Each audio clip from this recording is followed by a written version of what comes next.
Hi, welcome to సినీ రంగం. ప్రస్తుతం టాలీవుడ్లో ఒక్క హీరోయిన్ పేరు చుట్టూనే ఇండస్ట్రీ మొత్తం తిరుగుతోంది. ఆమె పేరు వినగానే ప్రేక్షకుల్లో గోల్డెన్ గర్ల్గా ఫీల్ వస్తోంది. అది మరెవరో కాదు, నేషనల్ క్రష్ రష్మిక మందాన. 2025 సంవత్సరం మొదలై 6 నెలలవుతున్నా అనేక స్టార్ హీరోలు హీరోయిన్లు ఒక్కసరైన హిట్ లేక బాధపడుతుంటే రష్మిక మాత్రం వరుసగా 3 బ్లాక్ బస్టర్లు తన ఖాతాలో వేసుకుంది. కేవలం 6 నెలల్లోనే ఈ బ్యూటీ నటించిన సినిమాలన్నీ కలిపి దాదాపు 1000 కోట్ల పైగా కలెక్షన్లు రాబట్టడం మామూలు విషయం కాదు. ఇప్పుడు ఆమె క్రేజ్, డిమాండ్ స్టార్ హీరోల కన్నా మించిపోయింది.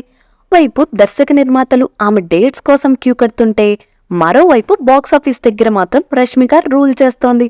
గతేడాది ఆమె నటించిన పుష్ప 2 సినిమా దాదాపుగా 2000 కోట్లు వసూలు చేసి భారతీయ సినిమా చరిత్రలో రెండో అతిపెద్ద గ్రాసర్గా నిలవగా, 2025లో ఇప్పటివరకు వచ్చిన సినిమాల్లో విక్కీ కౌశల్తో చావా 800 కోట్లు కలెక్ట్ చేయగా, సల్మాన్ ఖాన్తో కలిసి నటించిన సికందర్ మూవీ 177 కోట్లు కలెక్ట్ చేసింది.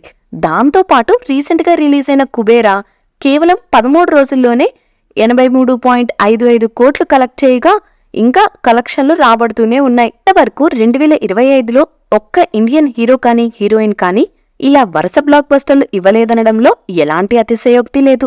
అందుకే ఆమెను నేషనల్ క్రష్ మాత్రమే కాకుండా ఇప్పుడు ఇండియన్ సినిమాకే బాక్సాఫీస్ క్వీన్ అంటున్నారు.